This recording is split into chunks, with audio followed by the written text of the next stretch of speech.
누가복음 15장 제가 11절부터 24절까지를 본문으로 오늘 설교할 텐데, 여러분도 잘 아시는 이야기입니다. 탕자의 비유죠. 굉장히 아주 많이 익숙하게 들었던 말씀이긴 한데, 어쨌든 우리는 하나님 말씀 통해서 우리도 항상 교훈을 받고 이 진리를 더욱더 항상 마음에 새겨야 합니다. 자, 11절부터 24절까지 좀 길긴 하지만요, 제가 받들어 읽겠습니다. 자, 11절부터 제가 읽겠습니다. 또 주께서 말씀하시기를, 어떤 사람에게 두 아들이 있었는데 그중 작은 아들이 아버지에게 말하기를, 아버지, 저에게 돌아올 잭산에 몫을 주소서라고 하니 그 아버지가 자기 살림을 그들에게 나누어 주었더라. 얼마 후에 작은 아들이 모든 것을 모아가지고 먼 나라로 가서 그곳에서 방탕하게 살면서 자기 재산을 낭비하더라. 그가 모든 것을 탕진한 후에 그 나라에 큰 기근이 들어 궁핍하게 되기 시작하니 그가 나가서 그 나라 백성 중 한 사람에게 더부살이를 하게 되었더라. 그 주인이 그를 자기 농지로 보내어 돼지를 치게 한지라. 그가 돼지가 먹는 곡식 껍질로 배를 채우고자 했으나 그에게 주는 사람은 아무도 없더라. 그때 그가 자신을 돌아보고 말하기를, 내 아버지의 많은 품꾼들은 먹을 것이 풍족하고도 남는도다. 그런데 나는 굶어 죽어가는도다. 저 아버지 떠나서 한탕 챙기고 하면 잘 살 줄 알았는데 이제서야 안 거죠. 자, 그럼 어떻게 해야 될까요? 18절 보십시오. 이제 내가 일어나서 내 아버지께로 가리라. 그리고 이렇게 말하리니, 아버지여, 내가 하늘을 거역하여 아버지 앞에 죄를 지었나이다. 나는 더 이상 아버지의 아들이라고 할 만한 자격이 없나이다. 나를 품꾼의 아들 하나로 삼아주소서 하리라 하고, 그가 일어나서 자기 아버지에게로 갔는데 그가 아직도 멀리 있을 때 아버지가 그를 보고 가엾게 여겨 달려가 목을 안고 입맞추더라. 그때 그 아들이 아버지에게 말하기를, 아버지여, 내가 하늘을 거역하여 아버지 앞에 죄를 지었나이다. 나는 더 이상 아들이라고 할 만한 자격이 없나이다라고 하더라. 그러나 그 아버지가 자기 종들에게 말하기를, 가장 좋은 옷을 가져다가 그에게 입히고 손에 가락지를 끼우고 발에 신을 신기라. 그리고 살찐 송아지를 이리로 끌어내어 잡아서 먹고 즐기자. 이는 이 내 아들이 죽었다가 다시 살아났으며 또 잃어버렸다가 찾았음이라고 하니 그들이 즐거워하기 시작하더라. 이거죠. 우리 아버지 되시는 분들은 이 마음 공감하세요? 하나님 아버지의 마음이 그런 거예요. 그렇죠? 제가 우리 말씀을 위해서 기도하겠습니다. 위대하시고 전능하신 아버지 하나님, 이제 11월이 되었습니다. 참 올해는 역사상 정말 유례를 찾아보기 힘들 정도로 전 세계가 이 역병으로 엄청난 지금 고통을 받고 있습니다. 그러나 역병과 기근, 전쟁은 하나님이 관장하시는 것입니다. 하나님을 무시하고 멸시하는 죄인들은 그렇게 심판을 받는 것입니다. 이 사실을 아는 우리 성도들은 하나님을 두려워하고 경외하는 것입니다. 주님께서 우리 성경대를 믿는 그리스도인들, 특히나 우리 강릉 성경 침략의 모든 성도들을 항상 장중에 안아주시고 안전하게 지켜 보호해 주십시오. 코로나 바이러스, 독감, 그 외에 어떤 질병이 만연한다 할지라도 주님의 강하신 손길로 우리 성도들을 지켜주시고 영육간에 강건케 해주시고 더욱더 믿음 생활하고 또 삶을 영위하는 데 부족함이 없도록 늘 돌봐주시기를 간절히 원합니다. 방금 봉독한 말씀을 제가 또 설교하고자 합니다. 저는 굉장히 어리석고 우둔합니다. 성령님께서 저를 주님의 도구로 사용해 주시고 제 안에 충만해 주셔서 저의 입술을 통해 하나님의 진리의 말씀을 쉽고 정확하게 잘 선포할 수 있도록 역사해 주십시오. 이 강단에 선포되는 말씀이 우리 성도들의 마음에 많은 찔림과 도전이 되게 해주시고 또 성도들이 주님 앞에 더 온전히 나오는 그런 귀한 계기가 되게 해주십시오. 악한 마귀가 어떤 형태든지 이 시간을 틈타거나 방해하지 못하게 막아주시고 주님 홀로 영광 받아주시기를 원합니다. 다시 오셔서 저희를 데려가 주실 주 예수 그리스도 이름으로 기도드립니다. 아멘. 탕자의 비유라는 제목으로 말씀을 전하겠습니다. 본문에 제시된 이 탕자의 비유는 오늘날 많은 설교자들과 성도들에게 익숙한 말씀입니다. 보통 사람들은 이 비유를 교회 시대의 죄인이 그리스도께로 나와 구원받는 것으로 해석하는 편입니다. 왜냐하면 이 그림 내용 자체를 보면 아버지께로 돌아가는 거니까요. 굉장히 아름다워 보이죠. 제가 지난주에 동해 부평시장에서 거리 설교하고 복음 전할 때 제가 설교를 마치자 한 모친이 이렇게 다가오는 거예요. 굉장히 좀 감격을 했고 또 기뻤는지 저에게 아주 너무 수고하신다고 말하고 너무 좋아하길래 제가 그 모친에게 모친이 거듭나셨습니까? 그렇게 물었어요. 그랬더니 아 그럼요. 저는 교회를 열심히 다니고 하나님도 잘 믿었는데 최근에 자기가 몇 달 동안 이게 하나님을 제대로 안 믿고 그래가지고 교회 못 나가서 참 마음이 너무 괴롭다고. 그러니까 모르는 거죠. 그래서 내가 바로 거기 벤치가 있어요. 앉으십시오. 제가 앉아서 바로 복음 전하고 예수 그리스도를 이렇게 마음으로 영접해야 구원받는다고 얘기하면서 같이 영접 기도를 했죠. 그 모친이 그때서야 이제 거듭난 거예요. 그 모친이 기도할 때요. 아버지라고 하면서 막 눈물이 글씨고 하는 거예요. 자기 딴에는 뭔가 하나님으로부터 멀어져 있다고 생각했던 거죠. 그런데 이제 믿음으로써 이제 하나님께 나아가겠다고 하니까 그렇게 그 괴로움에서 이제 해방되고 뭔가 기뻤던 거죠. 자, 아름다운 모습은 죄인이 하나님께로 가는 거예요. 이 세상에 사는 사람들이 할 수 있는 가장 아름다운 모습은 잘못과 죄에서 돌이켜서 하나님께 가는 거예요. 그것만큼 아름다운 게 없다고요. 그런데 지금 이 탕자의 비유는 교리적으로 볼 때 우리 시대에 이 시대의 구원에 해당되는 게 아니에요. 왜냐하면 이 시대의 죄인은 한 번도 하나님의 아버지가 된 적이 없어요. 구원받지 않은 사람은 누구도 하나님의 아버지가 아니에요. 그 사람은 하나님의 아들이 아니에요. 그리고 이거 아까 우리 읽었던 24절에 읽었던 대로 아버지가 그 작은 아들에 대해서 뭐라 그래요? 죽었다가 살아났고 잃어버렸다 다시 찾았다 그랬죠. 신약 그리스도인의 구원이 잃어버렸다 다시 받고 이런 거 없죠. 그래서 교리적으로는 이 교회 시대에 해당되는 게 아닙니다. 이 모친에게도 해당되는 게 아니에요. 하지만 저는 왜 오늘 이 예화를 들었냐면 하나님께로 돌이킨다는 것이 그만큼 아름답다는 거예요.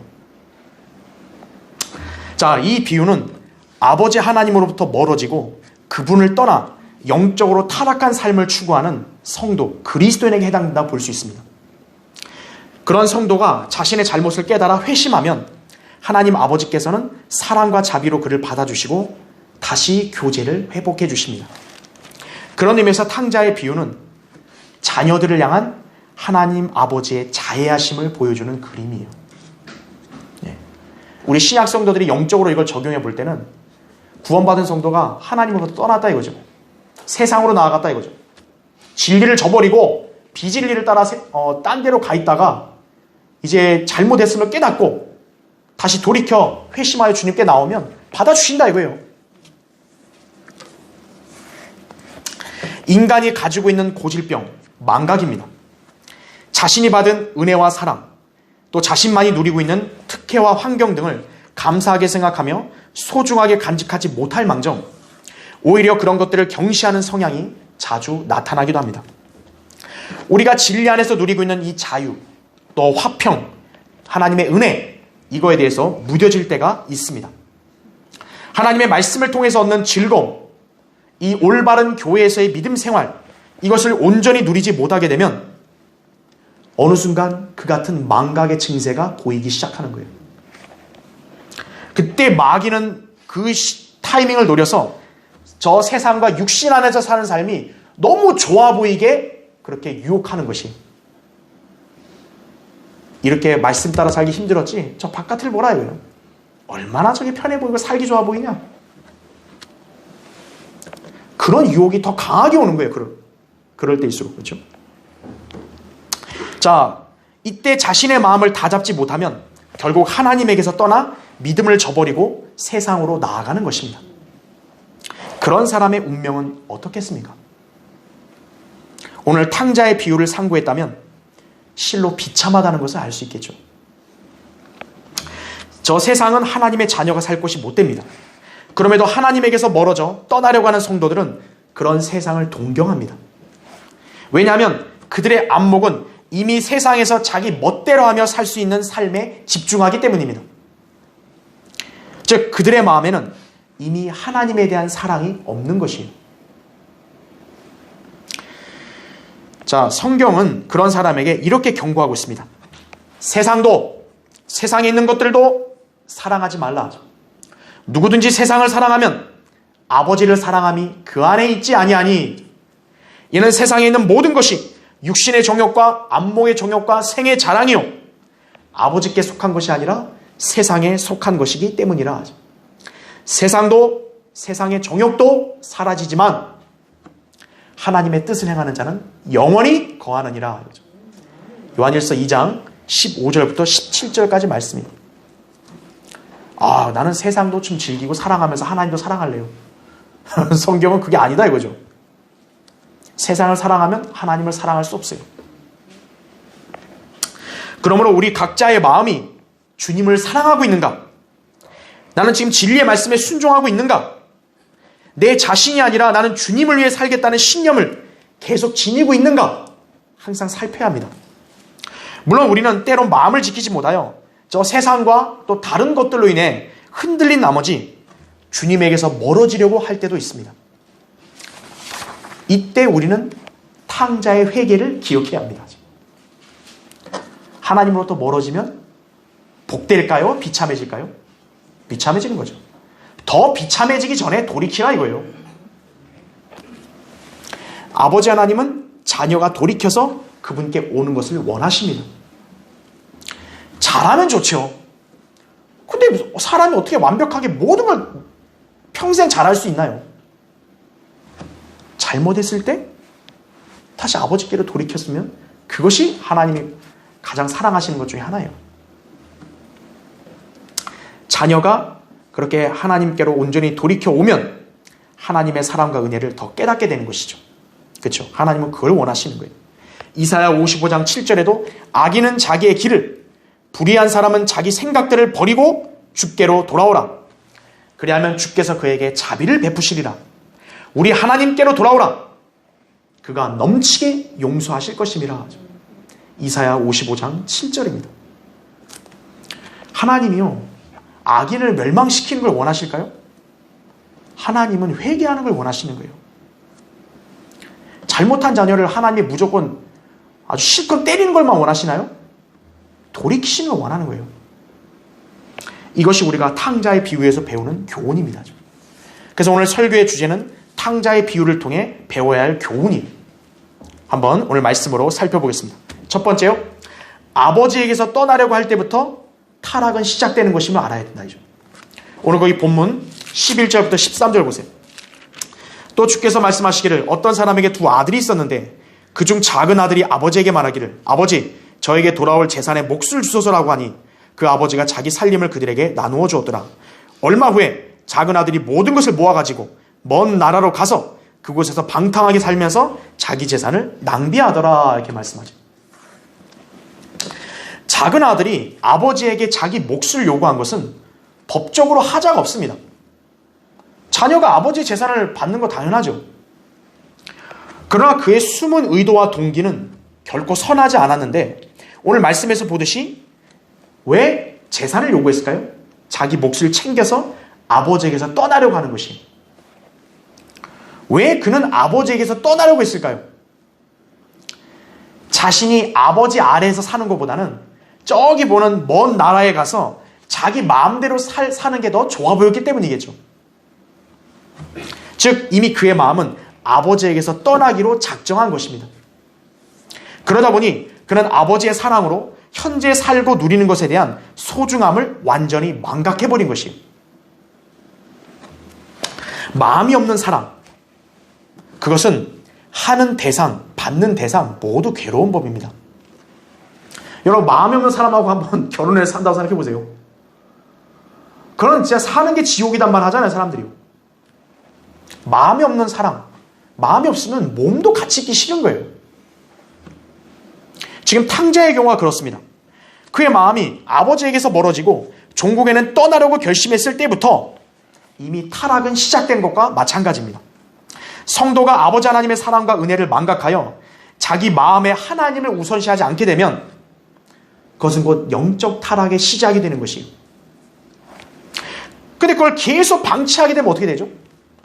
마음이 멀어졌으면 빨리 가까이 가야 되는데 계속 방치하게 되면 더 멀어지게 되고 결국 하나님을 떠나 자기 자신을 위해 살게 되는 것입니다. 잠언 14장 14절에 보면 마음이 타락한 자는 자기의 행위로 채워지겠고 선한 사람도 자기 행위로 만족하리라 이거죠. 하나님을 떠나는 사람들의 특징이 그거 아니에요. 내 삶의 행태를 보면 굳이 하나님과 좀 멀어져도 난 사는데 지장 없다 이거죠. 자기 행위로 만족하는 거예요. 신약의 그리스도인이 지켜야 할 가장 큰 계명, 마태복음 22장 37절에 나온 대로 너는 내 마음을 다하고 혼을 다하고 생각을 다하여 주 너의 하나님을 사랑하라 이거예요. 옛날에 유명한 복음 전도자가 한 번은 이렇게 말했어요. 한번 잘 들어보세요. 바로 지금 이 순간 여러분이 예수 그리스도보다 다른 누군가를 더 사랑한다면, 그리고 성경보다 다른 책을 더 사랑한다면, 그리고 하늘나라에 대한 소망보다 여러분에게 더 가치 있다고 생각되는 다른 소망이 있다면 여러분은 이미 먼 나라로 떠나가고 있는 것입니다 라고 말한 거예요. 나는 예수 그리스도보다 저 TV 나오는 연예인이 더 사랑스러운데요. 그럼 떠난 거예요. 그 사람은 이미. 난 성경보다 저기 만화가 더 재밌는데요. TV가 더 재밌는데요. 이미 먼 나라로 가고 있는 거예요. 하늘나라보다 이 지상에서 좀 먹고 사는 게 좀 더 했으면 좋겠는데 이미 먼 나라로 떠나버린 거예요. 그 사람이. 그러므로 우리는 열심을 다해 자신의 마음을 지켜야 합니다. 잠언 4장 23절에 이렇게 나오죠. 작은 아들의 마음이 아버지에게서 떠나버린 결과 그는 자기 몫의 재산을 챙겨 먼 나라로 가려고 합니다. 여러분, 아버지가 이 작은 아들 행태를 봤을 때 그 심정이 어떻겠어요? 뻔히 눈에 보이지 않았겠어요? 왜 재산을 갑자기 달라 그러냐? 재산을 결국 나눠서 줬더니 결국 뭐 한 거예요? 떠나버린 거예요. 그 아버지 심정이 어땠을까요? 그러나 이 작은 아들에게는 그것이 안중에 없었어요. 그저 자기 자신에게만 초점을 맞추는 이기적인 면모를 보이고 있습니다. 이처럼 그리스도인이 아버지에게서 멀어지려는 마음을 품게 되면 그때부턴 하나님 안에서 누리던 은혜와 사랑과 특권은 보이지 않게 됩니다. 그러면 이제 마귀는 그 사람에게 하나님과 무관한 세상에서의 삶의 거짓 환상을 보이게 하는 것이에요. 네가 아버지랑 있어 봤더니 뭐가 좋냐 이거예요. 걸리적거리는 거 많고 불편하지 않았냐. 세상 봐라 이거예요. 저희 하나님 없이 얼마나 잘 사냐. 그러네. 그냥 보이는 거다 이거죠. 이때 그 유혹에 넘어지면 그 사람은 종국의 믿음에서 떠나버리는 것입니다. 따라서 그리스도인이 마음의 타락을 방지하기 위해서는 그 마음을 하나님께 내어드려야 합니다. 잠언 23장 26절에도 내 아들아 내 마음을 내게 주며 내 눈을 나의 길들에 주목하라 이렇게 말씀하고 있는 거예요. 하나님이 아들인 여러분에게 명령하시는 거예요. 네 마음을 딴 데 주지 말고 나에게 주라 이거예요. 네 눈을 딴 데다 돌리지 말고 나에게 시선을 고정시켜라 이거죠. 자신의 마음과 생각이 갑자기 하나님보다는 세상의 것들이 들어오고 있지 않습니까? 그렇다면 이제 그런 것들을 물리쳐 자기 마음을 지켜야 합니다. 그리고 그분께 나아가 교제해야 합니다. 그럴 때 그 사람은 저 세상이 아니라 하나님과 함께하는 삶을 살게 되는 것이에요. 요한일서 1장 3절에 참으로 우리의 교제는 아버지와 그의 아들 예수 그리스도와 함께하는 것이라 이렇게 말씀했다. 함께하는 것이에요. 그렇죠? 자, 탕자의 비유를 통해 배워야 할 교훈. 두 번째요. 아버지를 떠난 자녀의 결말은 비참한 것입니다. 여러분 거기 14절부터 보세요. 14절부터 16절. 그가 모든 것을 탕진한 후에 그 나라에 큰 기근이 들어 궁핍하게 되기 시작하니 그가 나가서 그 나라 백성 중 한 사람에게 더부살이를 하게 되었더라. 그 주인이 그를 자기 농지로 보내어 돼지를 치게 한지라. 그가 돼지가 먹는 곡식 껍질로 배를 채우고자 하였으나 그에게 주는 사람은 아무도 없더라. 이거죠. 아버지를 떠난 작은 아들은 이제 자기 몫으로 챙긴 재산을 마음껏 쓰며 방탕한 삶을 살게 됩니다. 여러분, 재산을 많이 자식들에게 준다 해서요, 그 자식이 잘 되는 거 아니에요. 꼭 그렇게 반드시. 이 작은 아들, 누구를 의식할 것 없이 자기 마음대로 할 수 있다는 그 환경이 그로 하여금 자기 만족, 쾌락을 더욱 부추기고도 남았을 것이에요. 돈 있겠다. 누구 제재도 없겠다. 실컷 내 마음대로 쓰자 이거죠. 그러나 그의 재산이 과연 언제까지 남아있을까요? 한번 써보라 이거예요. 질릴 때까지 써보라 이거예요. 재산이 언제까지 남아있죠? 남아있을 리가 없죠. 자, 재산 탕진했어요. 근데 참 타이밍도 너무 기막힌 게 재산을 탕진하고 나니까 그 나라에 큰 기근이 더 덮친 거예요. 그에게 순간의 쾌락과 만족을 안겨주었던 그 나라가 더 이상 이제 그에게 뭘 해줍니까? 안 해줍니까? 아무것도 해주는 게 없어요. 결국 그에게 남는 것은 돼지 농장에서 돼지 껍질을 먹고 지내는 거예요. 이스라엘 민족에게서 돼지는 불결한 짐승이죠. 근데 돼지 껍질을 같이 먹고 있다는 거예요. 그 얼마나 수치입니까, 그게? 이것이 바로 세상의 실체입니다. 세상이 우리에게 주는 것들은 모두 일시적이고 허무한 것들입니다. 순간의 만족을 충족시켜줄 수는 있으나 그것이 지나면 남는 것이 아무것도 없게 됩니다. 또한 세상은 어느 누구도 그리스도인을 반기거나 호의를 베풀지 않습니다. 이 사람이 더부살이를 하는데 그 먼 나라의 사람이 이 탕자에게 뭘 도와준 게 있나요? 돈 있을 때야 뭐 같이 안 있었겠어요? 같이 있었겠죠. 돈 떨어지니까 어때요? 아무도 없어요. 세상도 그리스도인을 반기거나 좋아하는 거 아니에요. 마귀가 다만 그 사람을 하나님에게서 멀어지게 했다는 거에 일시적인 보상을 주는 거죠. 그러나 그것이 지나면 이제 세상은 언제 그랬냐는 듯 그리스도인을 처참하게 대한다 이거죠. 왜 그럴까요? 우리는 세상에 속하지 않기 때문이에요. 요한복음 17장 14절 16절에 이렇게 나오죠. 우리가 이것을 성경의 진리로 알고 배웠음에도 구태여 주님을 떠나 세상에 속하여 살려고 한다면 실로 어리석고 비참한 것입니다. 자, 탕자, 이 작은 아들은 자기 아버지와 함께 있었기 때문에 복을 누렸던 거죠. 아버지를 떠난 상태에서의 그 사람은 뭐예요?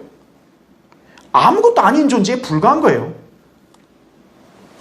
마찬가지로 그리스도인도 주님과 함께 있을 때에 빛이 나는 법입니다. 주님과의 교제로 열매를 맺고 그분의 도우심으로 능력을 받아 이 세상을 살아갈 때 그 사람이 간증이 있는 거죠.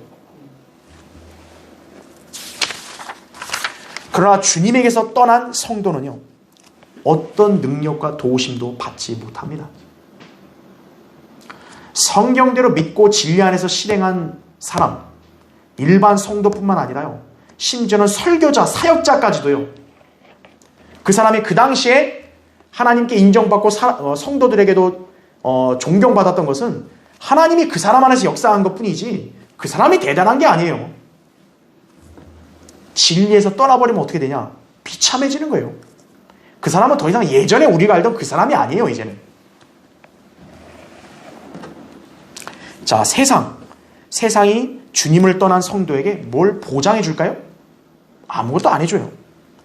그래서 우리가 주님과 늘 교제 가운데 있어야 하는 이유가 바로 여기 있는 것이에요. 요한복음 15장 한번 볼까요?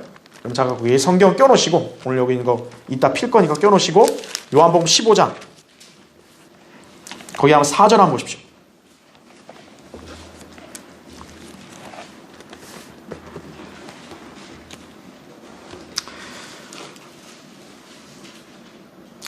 요한복음 15장 4절 보시면요, 내 안에 거하라. 그러면 나도 너희 안에 거하리라.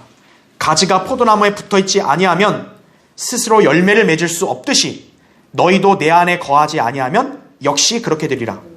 나는 포도나무요, 너희는 그 가지들이라. 그가 내 안에, 내가 그 안에 거하면 그 사람은 많은 열매를 맺느니라. 이는 나를 떠나서는 너희가 아무것도 할 수 없기 때문이라.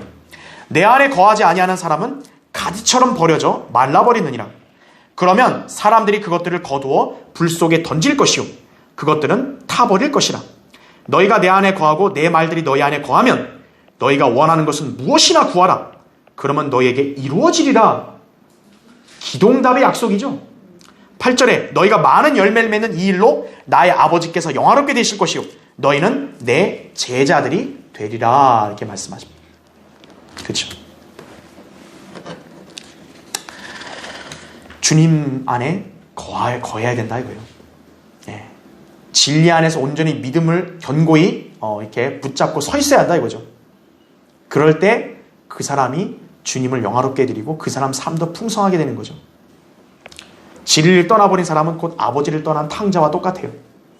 그 결말은 비참하다 이거죠. 그리스도인은 이 세상이 아니라 다가올 영원을 바라보는 하나님의 자녀입니다. 반면에 성경은 이 세상이 곧 사라질 것이라고 말씀하십니다. 고린도전서 7장 31절에도 이 세상의 형체는 사라져간다 그랬어요. 그럼에도 성도가 살아 없어질 저 세상의 마음을 뺏겨 주님을 배반하고 믿음을 저버린다면 가당키나 하겠습니까? 밥조스 1세 목사님은 이렇게 말한 적이 있어요. 순간의 재단에 영혼을 희생하지 말라 이거예요. 아버지를 떠나서 자기 마음대로 살려고 하는 하나님의 자녀, 바로 순간이란 재단에다 영혼을 없애버리려는 거예요. 여러분, 영혼이 더 귀해요? 순간이 더 귀한 거예요? 근데 아버지를 떠난 타락한 성도는 그것도 구분 못하는 거예요. 따라서 우리는 하나님과 함께하며 성경대로 믿고 사는 이 삶이야말로 가장 행복한 것이고 가장 의미 있는 인생임을 기억해야 합니다. 그러기 위해선 우리는 세상이 아니라 주님을 바라보고 마음에 늘 주님이 계신 곳을 사모해야 되는 거예요. 이것이 세상으로 나아가지 않고 주님과 함께할 수 있는 비결입니다. 골로새서 3장 1절 2절에 그러므로 너희가 그리스도와 함께 살아났으면, 그 말이 뭐예요? 우리 거듭났으면 위에 있는 것들을 구하라. 거기에는 그리스도께서 하나님의 오른편에 앉아 계시느니라. 위에 있는 것들에 너희 마음을 두고 땅에 있는 것들에 마음을 두지 말라. 이렇게 말씀하십니다.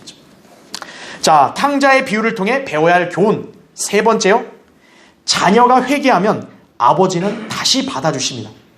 오늘 거기 본문 18절부터 보세요. 17절부터 볼게요. 그때 그가 자신을 돌아보고 말하기를, 이제 소위 말하는 빈털터리가 되니까 이제서야 자신을 돌아보는 거죠. 그리고 뭐라고 합니까? 내 아버지의 많은 품꾼들은 먹을 것이 풍족하고도 남는도다. 그런데 나는 굶어 죽어가는도다. 이제 내가 일어나서 내 아버지께로 가리라. 그리고 이렇게 말하리니, 아버지여, 내가 하늘을 거역하여 아버지 앞에 죄를 지었나이다. 나는 더 이상 아버지의 아들이라고 할 만한 자격이 없나이다. 나를 품꾼의 하나로 삼아주소서 하리라 하고, 그가 일어나서 자기 아버지에게로 갔는데 그가 아직도 멀리 있을 때 아버지가 그를 보고 가엾게 여겨 달려가 목을 안고 입 맞추더라. 이거죠. 사실 아쉬운 사람은 누구예요 원래? 작은 아들 아니에요. 근데 오히려 아버지가 어때요? 그 아들한테 먼저 가서 멀리서 보고 다가가서 어때요? 이렇게 반겨주는 거예요.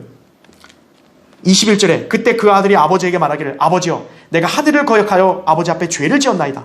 나는 더 이상 아들이라고 할 만한 자격이 없나이다라고 하더라. 그러나 그 아버지가 자기 종들에게 말하기를, 가장 좋은 옷을 가져다가 그에게 입히고 손에 가락지를 끼우고 발에 신을 신기라. 그리고 살찐 송아지를 이리로 끌어내어 잡아서 먹고 즐기자. 이는 이 내 아들이 죽었다가 다시 살아났으며 또 잃어버렸다가 찾았음이라고 하니 그들이 즐거워하기 시작하더라. 이렇게 말하죠. 탕자가 아버지로부터 떠나려 했던 것은 자신의 뜻이었지 아버지의 뜻이 아니었습니다. 그럼에도 자기 아집으로 아버지를 떠나 잠시 동안의 쾌락과 만족을 느꼈지만 이후 그는 기본적인 의식주도 제대로 누리지 못하는 비참한 신세로 전락하게 되었습니다. 그러자 이 작은 아들이 비로소 아버지의 집을 떠올리게 됩니다. 자기 아버지 집에는 소위 말하는 일꾼들도 잘 먹고 잘 지냈는데 자기는 하물며 아들 아니에요. 아들이면 얼마나 잘 먹고 지냈겠어요. 근데 지금 자기는 이 품꾼들 뿐만 아니라 훨씬 못한 삶을 살고 있는 거죠. 그래서 어떻게 합니까? 마침내 자기 아버지에게 돌아가겠다며 결심하고 그대로 갑니다. 용기죠.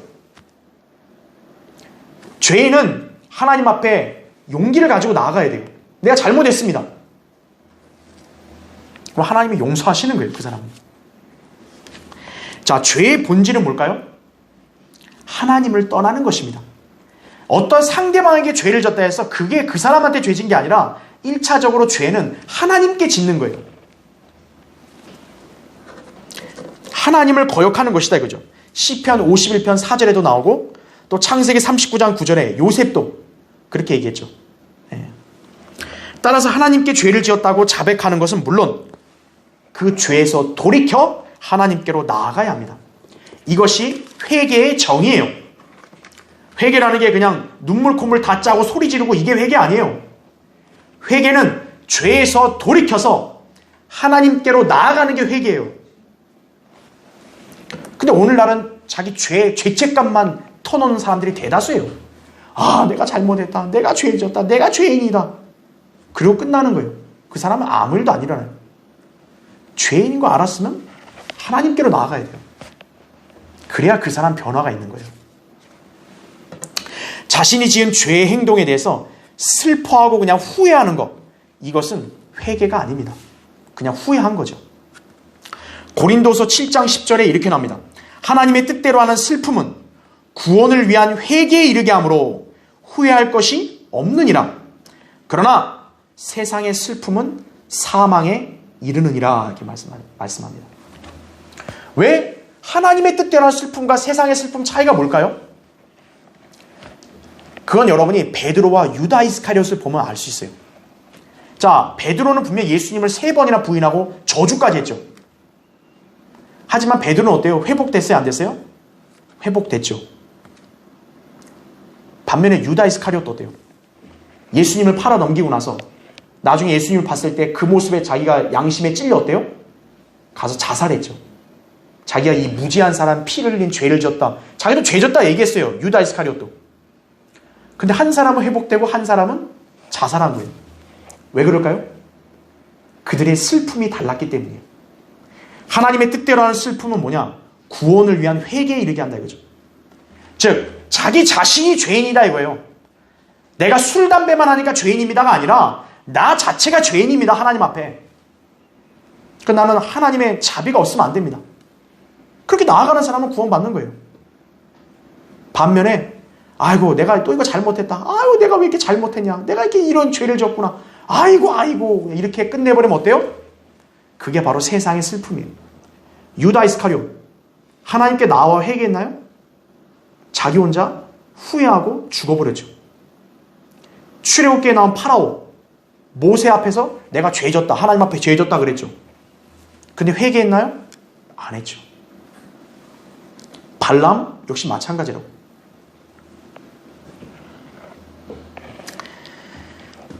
자, 죄 가운데서 자기가 죄인 거 알았다면 돌이켜서 하나님 앞으로 나아가야 돼요. 그런 변화가 있는 거예요. 그러니까 마귀는 그걸 못하게 하는 거예요. 야, 그렇게까지 안 해도 돼. 뭐 너보다 더 악한 죄인이 얼마나 더 많은데, 너보다 더 비참한 사람이 얼마나 더 많은데 그것까지는 하지 않아도 돼.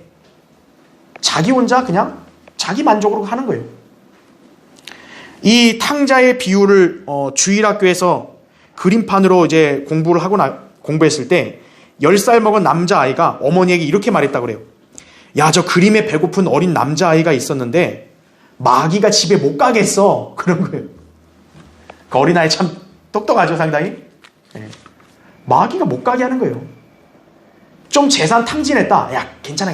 좀만 있어. 그냥 해 뜰 날도 오겠지. 좋아지겠지. 이 탕자는 확실하게 결단을 잘한 거죠. 내가 이대로 있으면 안 되겠구나. 그래, 내가 아버지께로 간다. 내가 하늘을 걸까 죄를 졌다고 아버지 앞에 내가 잘못을 시인하겠다. 그냥 나를 받아만 주시라고. 이 작은 아들이 뭘 많은 걸 바랬겠습니까? 그렇죠? 자, 탕자의 아버지. 탕자가 돌아오기만을 기다렸죠. 자기 아들을 억지로 잡아오지 않았습니다. 그러나 그 아들이 돌아오자 아무것도 묻지 않고 그대로 용서했습니다. 마찬가지로 하나님도 자녀들을 억지로 끌어오시는 분 아니에요. 자녀들이 자백하고 회심하고 오면 하나님은 더 이상 묻지 않으시고 그를 받아주시고 용서해 주신다 이거죠. 이게 하나님의 자비예요. 잠언 28장 13절에 자기 죄들을 숨기는 자는 번성하지 못할 것이나 죄들을 자백하고 버리는 자는 누구나 자비를 얻으리라 이렇게 말씀하시다. 탕자는 자기 아버지에게 갔을 때 예전의 아들로서의 대우는커녕 그저 품꾼의 하나로서 받아주기를 원했습니다. 그러나 그를 기다리고 있던 건 아버지의 징계, 책망, 정죄가 아니라 그를 안아주는 벌린 양팔, 그리고 입맞춤이었다 그죠. 그리고 아버지는 그에게 사랑을 베풀어 줬죠. 좋은 옷을 줬죠. 돈도 줬죠. 춤을 같이 췄죠. 좋은 음악도 줬죠. 귀한 음식 등을 제공했습니다. 자, 그것들은 다 어떻게 된 거였어요? 탕자가 아버지를 떠나 먼 나라로 갔을 때 다 잃어버렸던 것들이죠. 그런데 아버지께로 오니까 다시 뭐예요? 그게 그 좋은 것들이 다시 제공이 되죠. 실로 놀라운 아버지의 사랑과 은혜입니다. 그리스도인들이 죄를 짓고 주님을 떠나게 되면 그분 안에서 누리던 많은 복들을 상실합니다. 구원의 기쁨, 간증, 유업, 결코 세상에서 얻을 수 없고 값으로 매길 수 없는 귀한 것들을 잃어버리는 거예요. 그리스도인은. 구원은 안 잃어버리지만 그런 다른 것들은 잃어버린다 이거죠. 그러나 우리가 죄를 자백하고 참회하게 되면 다시 그런 것들을 누릴 수 있는 기회가 형성됩니다. 따라서 자신이 순간 오판하여 주님에게서 멀어졌거나 또는 그분을 떠나 죄의 삶을 살았다면 다시 자백하여 그분께 나아오십시오. 주님은 우리를 용서하시고 그분의 보혈로 우리를 정결케 하시어 다시 교제를 회복시켜 주실 것입니다. 요한일서 1장 7절 9절에 이렇게 나옵니다. 그러나 그분이 빛 가운데 계신 것 같이 우리도 빛 가운데 행하면 우리가 서로 간에 교제가 있게 되고 그의 아들 예수 그리스도의 피가 우리를 모든 죄에서 깨끗하게 하시느니라. 우리가 우리 죄들을 자백하면 그는 신실하시고 의로우셔서 우리 죄들을 용서하시며 모든 불의에서 우리를 깨끗하게 하시느니라 이렇게 말씀드리죠. 용서 못할 죄가 있나요? 인간에겐 있겠죠. 근데 하나님께서는요, 성도들에게 자백했을 때 용서 못할 죄가 없으시다고요. 자, 결론을 맺겠습니다.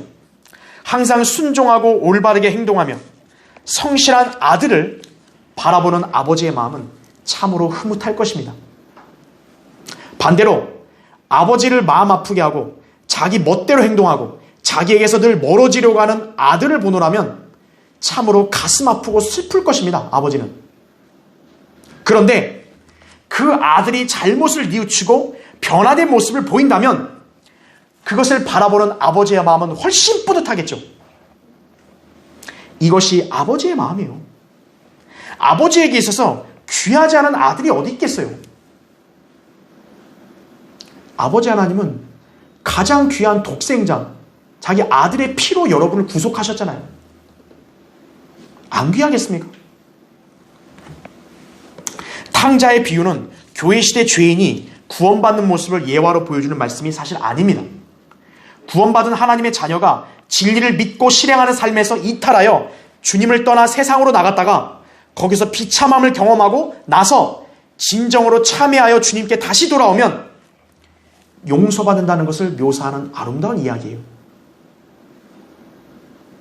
그리고 실제적으로 인간이 죄에서 돌이켜 하나님께로 가면 하나님은 그걸 아름답게 보시는 거예요. 주님께서 이 비유를 말씀하신 것은 아직도 탕자처럼 하나님 안에서 진리를 따라 사는 것의 소중함을 모르고 세상 풍조에 흔들리거나 심지어 주님에게서 떠나려고 하는 자녀들이 있기 때문이에요. 그래서 우리는 탕자의 비유를 주기적으로 묵상하면서 그에 따른 교훈을 받아야 하는 것입니다. 현재 여러분은 주님께 밀착하며 마음을 다해 그분을 사랑하고 섬기고 있습니까? 그럼 잘하고 계신 거예요. 탕자의 전철을 밟지 말고 신실하게 그 삶을 지속하십시오.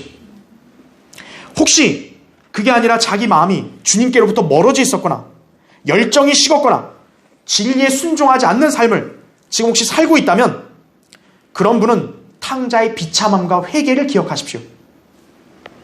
그래야 진지하게 주님께 자백하고 그분께 나아가면 돼요.